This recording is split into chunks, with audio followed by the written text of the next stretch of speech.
Well, welcome to another episode of Naked with Dr. Money. I'm Dr. Stephanie Ardrey, known as Dr. Money. And Naked with Dr. Money is my weekly vlog where I share a little bit of the details of one, how I'm managing my mindset as I build a startup organization and raise capital for this global organization, real time. And as I navigate the same waters that you are, along your journey and doing so in such a way that I claim the love, joy, and happiness, about the process, even the parts of the process which may not be my favorite parts of the process, but they're part of the process nonetheless. So I find joy in the process, as well as recognizing that along our journey in terms of delivering wellness outcomes for each of you, it's important that we take a holistic approach. And that is, we work on helping you address your mind. This is identifying where you may have suffered or experienced emotional trauma. And guess what? We all have. And so being able to have your awareness be exposed to thought leaders who are able to address, some of those traumatic experiences and create a space for your healing, be it incorporating things like meditation, silence. I did a silent weekend and it was so, so healing just to spend that time in silence is something that actually, if you've not done, I recommend that you find a weekend where you are silent. And it's so powerful. You think, how can I do this? Trust me, you can do it. And you build upon that, but more importantly, mind, then body. We work to detox your body. Your gut health is really important. So if we detox your body from toxins, as well as the toxins that are typically stimulated by mental, right, then we also are able to assist you with releasing your soul assignments. And that's also having a safe space where you can connect with others. But anyway, my weekly vlog is where I have an opportunity to have a guest and we have a conversation about mindset. We talk about how mindset can either be, for them, they'll let me know if mindset, in their opinion, is the product of their nature, how they were nurtured, or a little bit of both. Then we talk about how mindset contributed to the motivations, and then more importantly, how those motivations contributed to manifestations. So I'm excited today because today I'm having a conversation with a gentleman that I haven't had a chance to catch up with for a bit. Quinten Washington. We met a few moons back, and I'm so glad we did. We occupy, similar the space of real estate development. He's the president and CEO of Quintessential Construction Managers and Consultants. I having a background in real estate development, appreciate the need for and being able to work with smart teams of organizations. And you often need construction project managers, be they for your own project, or if it is that you're working on a project that's a publicly funded project, you must have a third party to evaluate to make sure that there's a safe liaison between both sides of the plan to make sure that scope, schedule, and budget are in alignment. To me, I pride myself as a development expert. I always tell folks, although I've been on the development side and we were a builder developer, I don't pretend to be a construction manager. I'm a development, executive. And so I work well, though. I know how to play in the sandbox with the other professionals. So Quinten impressed me early on when we met, and definitely I'm grateful that we've remained in contact. So without any further ado, I'm going to bring on Quinten. Hey there, sir. How you doing? I'm doing wonderful, wonderful today. All the way out here in Washington, D.C. Yes, out in you said in the DMV area, so nice, Yeah. Washington, D.C. But you originally, you're from Houston. Well, I was born in Houston, okay, Okay. but by way of Chicago, on the south side. Uh, Okay. we migrated to Los Angeles, California, Got where it. I guess got friends from first grade all the way through college that, you know, during the time that I spent there. I've actually lived here in what I call the DMV for longer than I had lived in Los Angeles, actually, at this point in time in my life. You know, that's That's a funny thing. My son says that to me because I say, you know, I'm from the Bay Area, but I moved to Southern California for, you know, a significant birthday. And my son is like, you're not from the Bay Area anymore. You've been in LA, you know. I'm like, no, you're always from your home. Look, you know, yeah, my stomping grounds, home is home. yeah, yeah. That's usually where I start out when people ask me, you know, because they'll look at me and like, where are you from? And then I may say Los Angeles, and they said, no, you're from somewhere else. Exactly. I say Houston, and they say, Yeah. that's what I That's thought. what I thought. There's something else. No, because truthfully, so I last year was the first time I had an opportunity to visit Houston. I had been planning to go over the last few years because a friend of mine's, her uncle is the mayor. So when he first was elected in, I was like, oh wow, that's perfect. That's a great opportunity. Houston must be growing. And I'd heard a lot, but you know, I hadn't had a chance to visit. And I said, be careful what you say, because lo and behold, I was flying back and forth to Jamaica. And I Uh, literally ended up having to stop on a layover, and the layover somehow or another they missed. So I had to spend a night in Houston. uh, And I was like, I know I okay, said I wanted to visit Houston, but I don't mean on overnight at a hotel just to catch a flight. Like, I want to visit the town and meet the people, you know, and see yes, what it's all about. But there's definitely something about, as they say, Southern charm, and more oh importantly, yes. I would say even your disposition. You don't come across, I would immediately go with everyone else, you're not from LA. Okay. Although you spent some time there, and you know, Yes. even when I was reviewing your bio, you know, you were definitely on the forefront, you know, part of the engineering program at Northridge, and so you definitely were an innovator as a young person. But let me, before we go too far there, let me ask you this. Let's set it up, our conversation. So Uh, I want you to think about when you first realized that you had a particular mindset, and I want you to think about if you believe that mindset was the result of how you had been nurtured, or if it was your pure nature, or if it was a little bit of both. I guess I look back on when I felt I developed a particular mindset. I would say it was maybe during the early part of high school, 10th grade, actually, because I had experienced a lot of things up to that point. We didn't live in the best neighborhoods, you know. There was a lot of violence, crime, things of that sort, and I had to figure out, like my father always said, I had to figure out how to navigate between both worlds. Mm. When I was very young, I didn't understand that part, but as I got older, I figured out what he was talking about, because I lived in a neighborhood that had violence, but I was around people at school that weren't, because most of the classes I were in were honors classes. So those weren't individuals that, you know, would beat you up or anything like that, you know, or you had to be concerned about. So that gave me an opportunity to, you know, develop a mindset for myself from the standpoint that I figured I had a brain. God had given me the same brain that, you know, he had given others. I just knew how to utilize mine in a different manner than most. And as far as I was concerned, anything that I put my mind to, I could accomplish, no matter what people thought.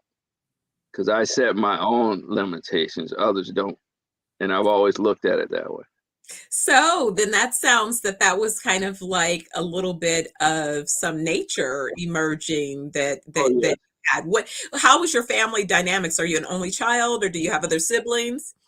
No, I have, I had two brothers and a sister. My middle brother, he passed away um, quite a few years ago.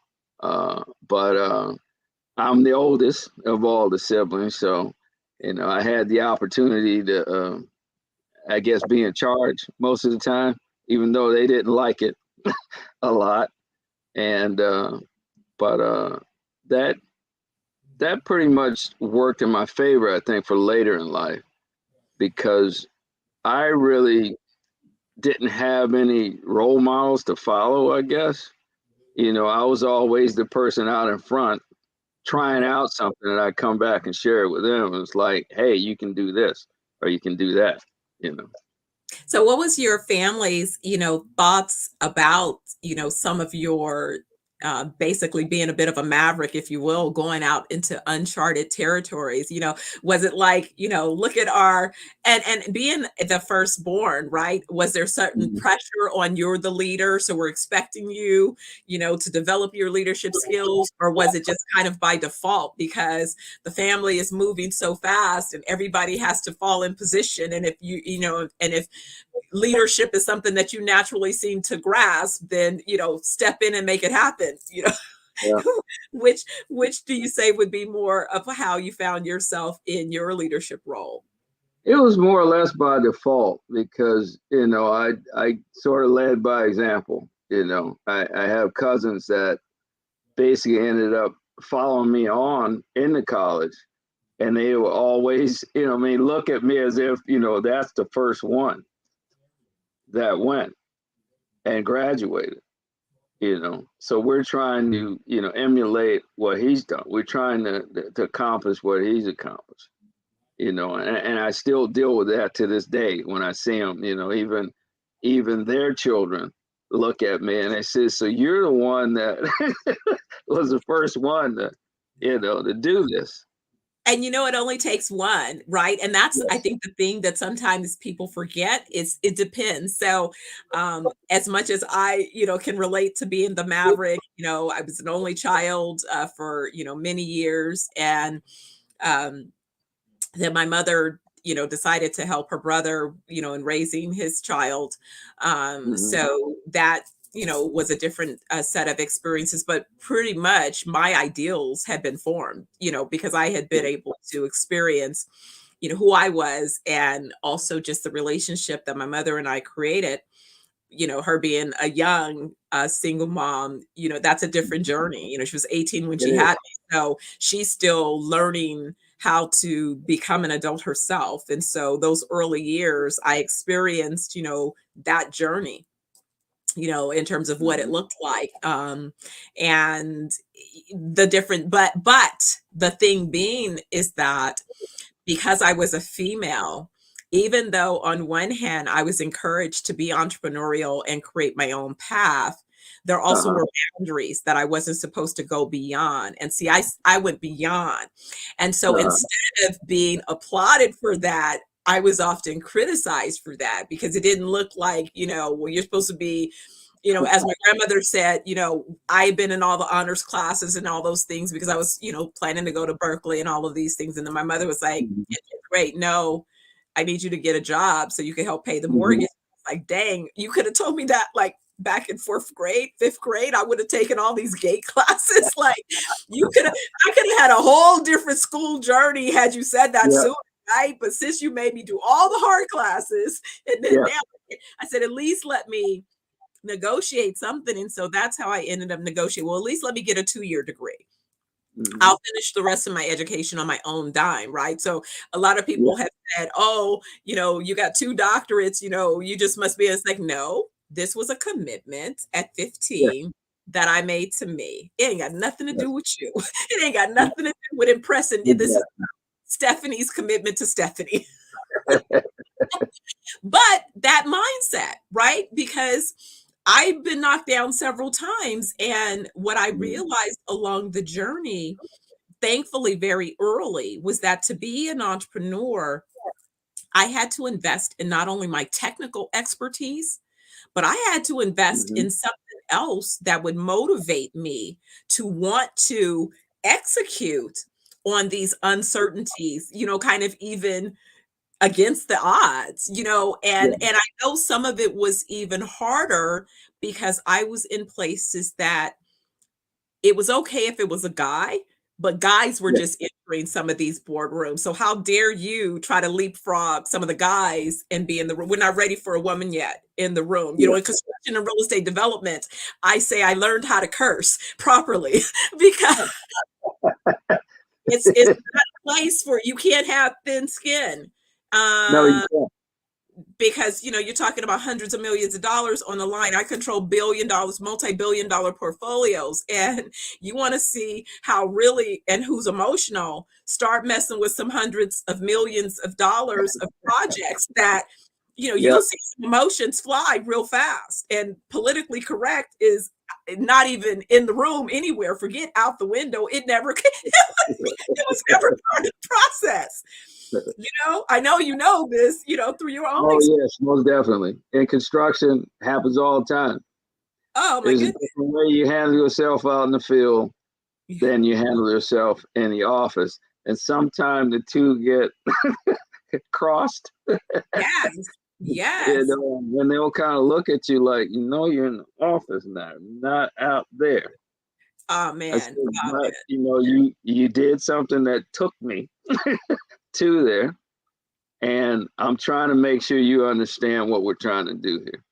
Oh, absolutely. I remember being in the boardroom where, well, one time I wasn't in the room and I don't know what they were slamming, but it sounded like somebody was being slammed up against the wall. I was like, oh my God, oh my God, what's happening in that room? Right. Yeah. And then, definitely being in another room where I called in, my engineering team and I Hmm. asked them to solve a particular problem. And, again, in this organization, I was the first woman of color, the highest Yeah. rank. They Not were trying to always listen to you. trying to test me, right? So Yeah. I remember this one standoff where the architect, they're so arrogant, they're big, whatever, and so he had not solved the problem. And so my rule is, look, I'm not paying you to drive to my office to talk to me about something that I told you to come to my office with a solution. So I said, pull out the tracing paper. We're gonna fix it right now. They were like, I'm like, yeah, since you didn't do it at your office before you got here, if I'm paying you to be here, you're getting ready to fix it right now. They were like, okay. So they started calling me after that. They were like, Miss Memo, better read her memo because she's not playing about what we better have when we show up at. And then guess what? Because guess what? Also, I was making sure that they received their checks on time. There we So go. there you Hmm. go. Guess what? So I do expect you to deliver the product. Like, are you really, you guys gonna punk me like this? Like, I'm just, you know, oh yeah, we're gonna go on another expensive drive and get lunch and get another Porsche. I'm like, oh no, no, no, you're not. Not on my watch. Not on my Yeah. watch. But always being tested. And so it's amazing because for me, real estate development was a career change. And when I think about it though, the only reason that I could make the change and survive was that they may have thought it was a job for me, whereas for me, it Hmm. wasn't that. It was a means to an end. And Yeah. so I promised myself that I was going to have my own global development company. But at this point, I was going to learn development. So it was like, I was determined. Just about there was not. Of course, I stepped in there, prayed up every day, like Lord, please, Yeah. please don't let it get too crazy today. But you know what I'm saying? But it was like, it was that they couldn't figure out because trust me, they tried everything they could, but my technical skills were so solid that it was Yeah. really me perfecting my mindset. I realized that that's what it was. It was a test of mindset. Would I Hmm. buckle under pressure or would I find something deep inside of me that nobody could bank on and Yeah. allow myself to get through? And that's how I succeeded. They were like, at the time when I left the company that I started my career, I'd spent 5 years there. And they're like, most dudes that they recruit from USC don't even last 6 months. So they're Yeah. like, 5 years, they count those in dog years. That's 35 Yeah. years. Like they're like, oh my gosh, you're golden to have Yeah. survived that long in that, or like they had that reputation. And I was like, yeah, it was my mindset. I was determined that I was going to Hmm. learn everything that I could so that I could be right where I am right now. Yes. But the And you're emotional, absolutely right, because I sort of did the same thing, because I actually started my career when the PCs were first coming out, and we had like one on each floor at the office building that I was at, and you had to sign up to be able to use it. Now, granted, those didn't do a whole lot back during that time, but I made it a point to sign up and take out time to get on it, and that led to other opportunities. The other thing that I looked at was that I found out that managing personalities was also very important, because what I noticed, I would observe individuals that were assigned to different projects, and they were always clashing with whoever the client was. Mhm. And then they would ask them to be removed. Okay. I kind of figured out how to navigate things just based on my upbringing, because you have to handle yourself when you're in some of those situations and figure out how to diffuse different things. Sure. And that has worked to my advantage all along. I mean, sometimes I would even raise my hand when they talk about a project that was in trouble. And they're looking at me like, dude, did you not hear what they said? It's a problem over there. I said, yeah, but I think I can go there and fix it. And usually I would. It And was it. that's amazing. That's amazing, because then that's Yeah, that's a confidence in your attitude. When we talk about it, I yeah, remember I was exactly. interviewing, I was telling someone about at one point in my career, I interviewed for an opportunity with John Lang Holmes, and Mm-hmm. their urban division was based out of the South Bay. And at that point, I lived in Orange County. And so they had a philosophy as an organization that they didn't want Mm-hmm. their executives dealing with that type of commute. So they would Yeah, not hire me in a permanent position that would require that type of commute. So instead, they ended up giving me a contract. But I remember okay. when I was interviewing and we were talking about what's a project executive. And it's like Mm-hmm. a project executive that is successful with bringing a project within the scope, schedule, and budget. Those are technical skills that we all Yeah, kind of get to at a certain yeah. point. Mm-hmm. The decision that you're making is, am I a good fit, both culturally within the organization and culturally with the contracts, the clients that you're doing business with? That Yeah, is at this point where the decision lays, and so they're yeah. like, wow, they were like, wow, we see, kind of why I'd had the track record that I had, but still, Black women at that point were not in the role. That is correct. Yeah. Almost 30 Mm-hmm. years ago. So I Mm-hmm. was, on the forefront of, my son is 27, so 24 years ago is when I Yeah. started my career. And I remember going down to building and safety in Los Angeles. And I think I had about $5 million of not to exceed checks, paying for permits with my engineers and stuff. And I remember initially approaching the counters and literally having staff completely ignore me Oh, yes. until they realized that I was the one writing the check. Mm-hmm. And then that started to shift the dynamics, and because of my approach of saying, well, I was going to learn about each of the disciplines. So if I started off with my civil, by the time we went through 2 rounds of uh, plan check and corrections, heck, I could just about make the edits myself. The same thing with like all of my trades. I went through Yeah. all of their process because I was writing the checks. So Yes. you're not going to pretend to tell me that the corrections were X. No, I was right there at the counter. Yes. And then I changed it to be Y because that was a better way of saving us time and money. So that's how Mm-hmm. we're going to do it. And by the way, on your follow-up notes, you missed these 3 things. So they were like, oh my gosh, they started calling me Miss Memo, but I'm like, that's okay. Because guess what? Not Yes, ma'am. like, don't mess with me, guys. I'm not the one, but also taking technology because, they weren't, I was a closet techie. So all of the technology I was, I came in, I had studied construction project management before I went to USC for real estate development and then started my career. So I had, we had studied softwares for managing your project, but then I get into this big firm and they're not using any of this technology. No, And it's like, wait a minute, probably. you guys are making it way harder than it needs to be. There are tools. Exactly. Yeah.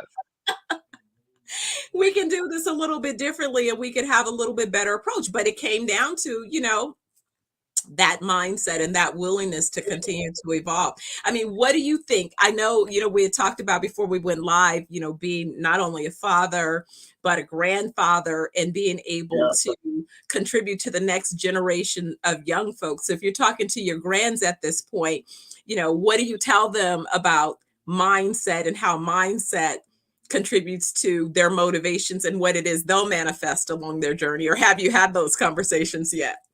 Well, actually, it's funny that you asked that because I actually have. I tell them the same thing that I told my children when they were growing up. Don't let anybody else set your limitation. You do that yourself. You can figure out what you can't do on your own. Nobody else needs to tell you that. And I told them the other thing I always look at, nothing that you attempt to do is impossible. Impossible things are things that people look at that haven't been done yet. You're going to prove them wrong and you're going to make it happen. I told them you got to go through the world with positive thought because positive thought brings about a positive outcome. And I share that with them and my grandchildren. You got to be strong here. Okay. That's where it's got to start.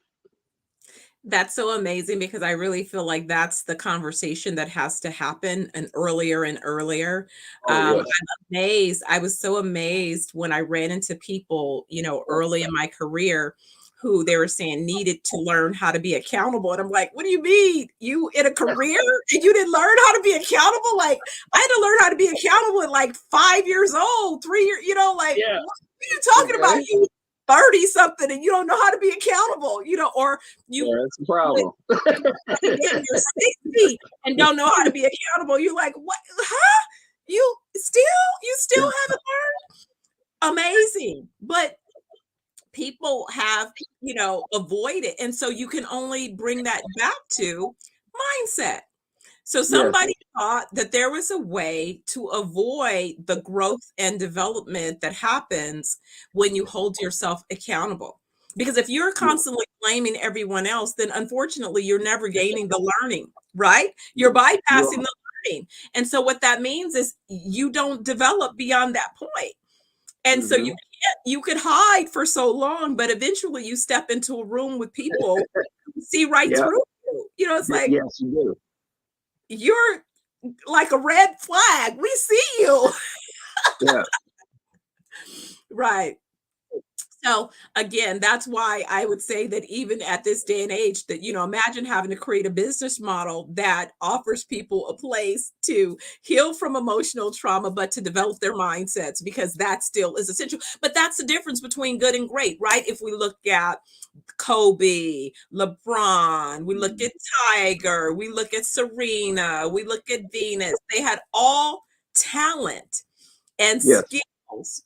And you would say others, but what is the thing that distinguishes them from their peers and then allows them to become great? There's a point that it's beyond just your technical talent. Yes. That's where the mindset becomes so critical. Yes. So the sooner you develop it, which is so funny because you know how you think along your journey, certain things stand out. And one of those for me was Maslow's hierarchy.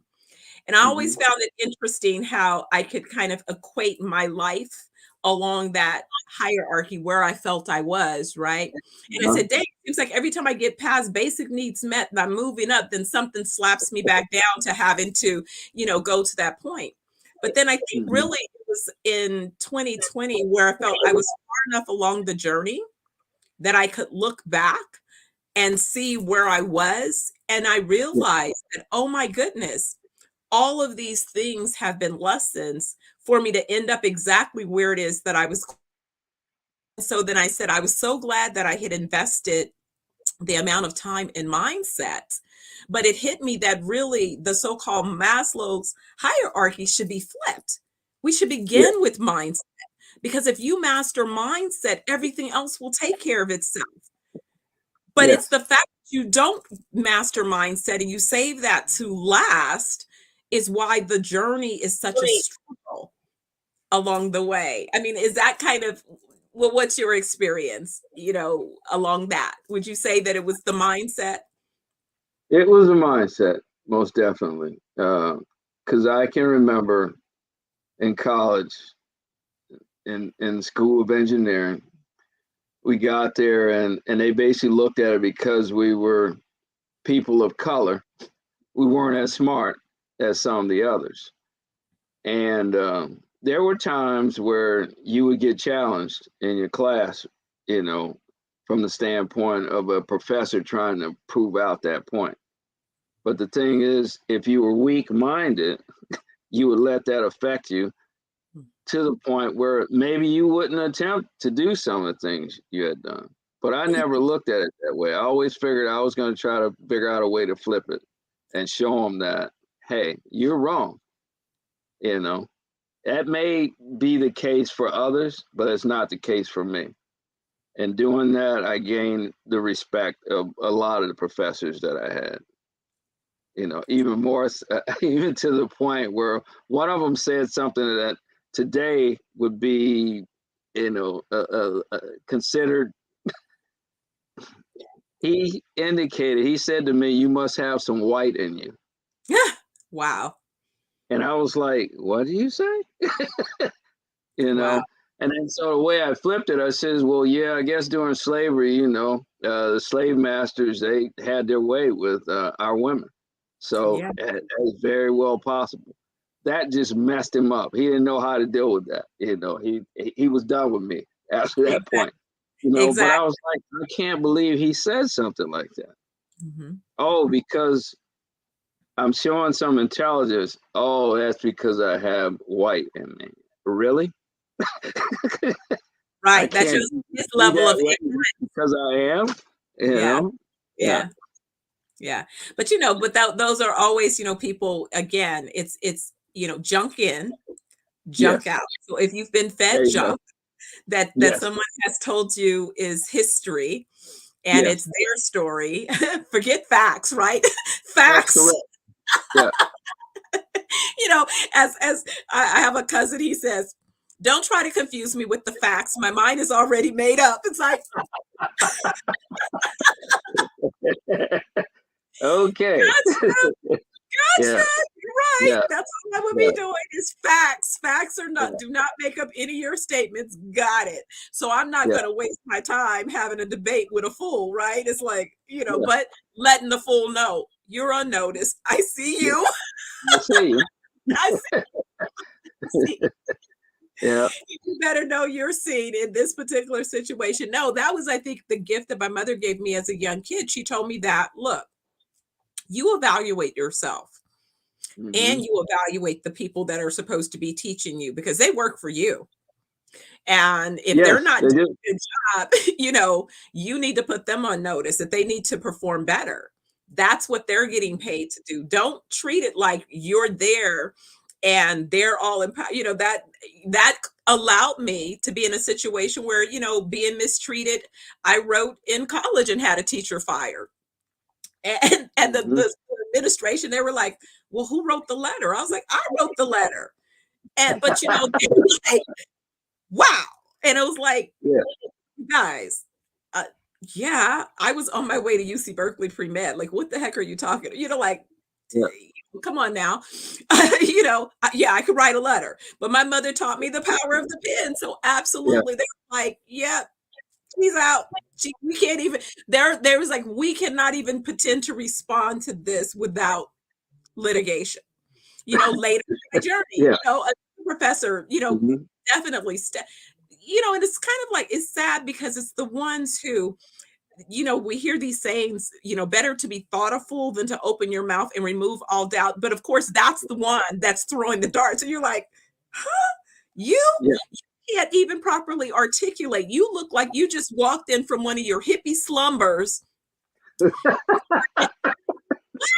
you're talking to me about what? Yeah. Like, Yeah. really?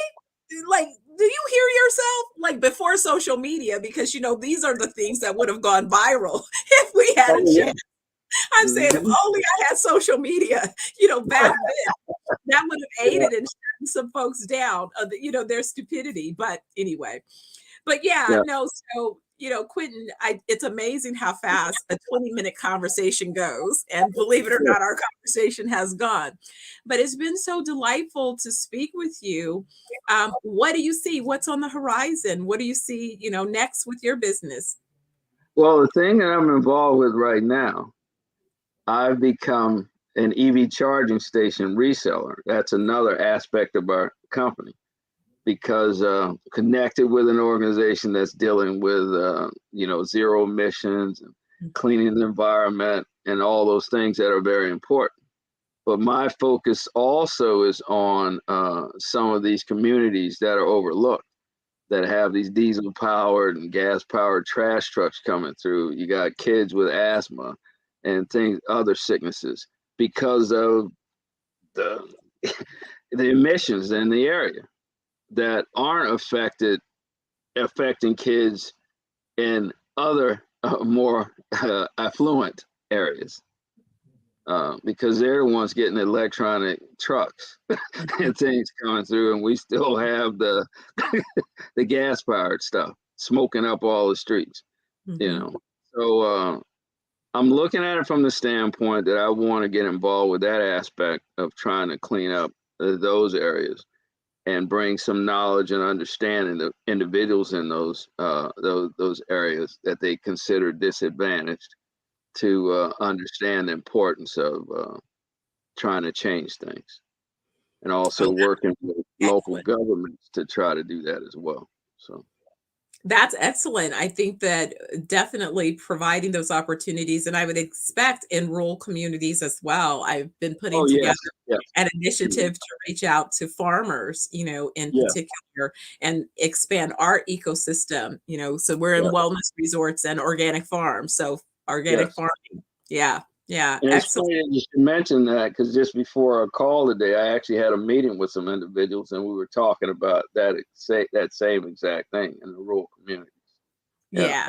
Yeah. Well, good. Well, I hope that we'll catch up again and I'll sure. be able to have you back for a check-in, but more importantly, offline. It looks like I need to have a sidebar conversation and see where some Yes, of our business deals intersect. I was asking you offline about if you were doing any construction project management around the world. I may want to discuss a few possibilities on some of my projects because sure. I'm always, again, looking at expertise, but I'm recognizing even as I go out into some of these markets, that there's just some gaps. There's gaps in sometimes experience and knowledge, and Oh, yes, most definitely. where I come from, being on the better finance side of the house in terms of development, I certainly have development expectations in terms of how we go about executing our business plans. And in my first phase, I'm dealing with more acquisition and repositioned assets,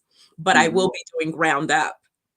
I Okay. just want a little bit more of a lead time, for the ground up projects, just because of, I know all of the details and how meticulous I have to Yeah, be with putting all of those pieces in place and the type of bench that I need to have available to execute. yeah. It's Looking forward to the opportunity. Absolutely, absolutely. Well, thank you again. If anybody wanted to reach out to you, how should they do so? Um, Guess they could reach out to me via email. That would be best. I can't remember if I'd given that to you or not, but No, I don't have it, but I can post it to the site. Following our okay. conversation, I'll look through and I'll post it to the site. Absolutely. And All then right. I know that you have a LinkedIn profile as well. So a lot of times That for is correct. Yeah, those, that may be even the better way to do it. And then, follow me, connect with me, and that way you get my different updates that I put out from time to time.